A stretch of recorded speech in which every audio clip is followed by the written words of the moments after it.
Baik, teman-teman, kita awali kajian kita tentang Syekh Nawawi ini, khususnya dalam tema-tema tasawuf, dalam hal yang berhubungan dengan tasawuf. Seperti saya bilang tadi, kita milih beberapa yang mungkin relevan untuk yang minat dengan kajian tasawuf.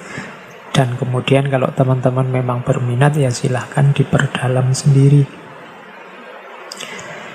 Tadi sudah saya sebut kitab-kitab tasawuf yang ditulis oleh Syekh Nawawi, antara lain Salalim Al-Fudola, kemudian Qomi Utuyan, dan juga Nasoihul Ibad. Kita awali pertama dari Salalim Al-Fudola. Saya ambil isu dasarnya dulu dari Salalim, yaitu keterkaitan antara syariat, thariqat, dan hakikat. Ini 3 istilah yang dibahas oleh banyak sufi, karena rupanya banyak orang yang salah paham terhadap tasawuf. Dianggapnya tasawuf itu sudah anti syariat, tidak menjalankan syariat lagi.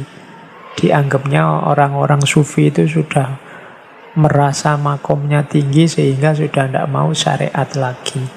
Padahal kalau teman-teman jeli menjelajah banyak gagasan-gagasan tasawuf, selalu saja disebut ada keterkaitan antara syariat, thariqat, dan hakikat. Syariat itu berarti ketetapan-ketetapan Allah untuk kita jalankan, termasuk larangan-larangannya untuk kita tinggalkan, yang itu disebut dalam Al-Quran dan Sunnah. Wilayahnya adalah wilayah fikih. Sholat, zakat, puasa, sedekah, wudu, dan lain sebagainya. Ini namanya syariat.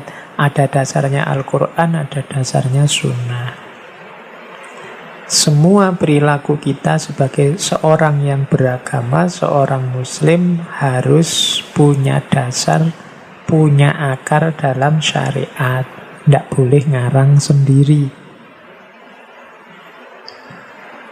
Cuma syariat ini akan hanya jadi formalitas, tidak punya nilai, tidak ada rasanya, bahkan mungkin dangkal kalau tidak diperdalam lewat jalur thariqat. Thariqat ini semacam dimensi batinnya syariat. Makanya Syekh Nawawi mendefinisikannya pendalaman pelaksanaan syariat. Jadi ketika orang menjalankan syariat, dia akan sempurna, dia akan mendalam kalau dilanjutkan ke jalur thariqat. Apa sih kalau tadi syariat itu fikih? Apa sih lahannya thariqat? Lahannya thariqat itu riyadhah, katanya Syekh Nawawi. Latihan spiritual, latihan batin. Menguatkan batinnya. Misalnya, kalau di situ contohnya memperbanyak ibadah sunnah, memperbanyak zikir, mengurangi makan, mengurangi tidur demi lebih dekat pada Allah. Ini namanya riyadhah, melatih batin kita biar dekat dengan Allah. Jadi itu jalur selanjutnya dari thariqat yang sifatnya pendalaman pelaksanaan syariat. Jadi ibadah yang kita lakukan kepada Allah itu harus lahir dan batin. Yang lahir namanya syariat, yang batin namanya thariqat. Thariqat di sini definisinya agak berbeda dengan thariqat-thariqat yang sudah jadi lembaga. Itu nanti kita jelaskan tersendiri. Tapi yang dimaksud torekot di sini itu pendalaman terhadap pelaksanaan syariat dalam aspek batinnya. Nah, ibadah kita pada Allah kalau utuh syariat dan torekotnya, kita akan mendapatkan anugerah dari Allah namanya hakikat. Jadi hakikat ini kalau Imam Ghazali menyebutnya makrifat. Terbukalah segala rahasia, terbukalah hakikat dari kehidupan ini, terbukalah hal-hal yang tersembunyi yang selama ini tidak tampak. Dan itu semua dianugerahkan oleh Allah pada kita.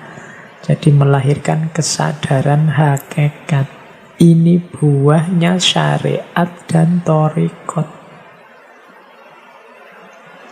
Kalau syariat dan thariqatnya beres, Allah menganugerahkan hakikat.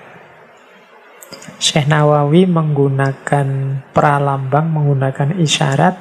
Syariat itu seperti perahunya, thariqat itu adalah lautnya, dan hakikat itu seperti mutiara yang tersembunyi. Tadi disebut syariat harus ada. Iya, kalau syariat itu ibaratnya perahu. Kalau tidak ada perahunya, ya kita tidak bisa mengarungi lautan. Kalau kita tidak bisa mengarungi lautan, tidak bisa kita mengambil mutiara. Maka syariat harus ada, perahu harus ada. Cuma kalau perahu ini tidak dinaiki, tidak dipakai untuk menyeberangi lautan, mengarungi lautan, juga tidak ada gunanya. Nah, lautan inilah thariqat. Ibadah yang lahir dan batin, perahu dan lautan. Kalau sudah naik perahu mengarungi lautan, maka ada kemungkinan kita menemukan mutiara. Tidak bisa dijujuk tiba-tiba hakikat, tiba-tiba ngambil mutiara saja. Tidak pakai perahu, tidak pakai lautan. Jadi kita ikuti alur berpikirnya Syekh Nawawi bahwa menjalankan laku batin itu harus ada dasarnya syariat dan nanti ada buahnya hakikat setelah menyempurnakan amal lewat thariqat. Ini bisa dilihat di Salalim Al-Fudola.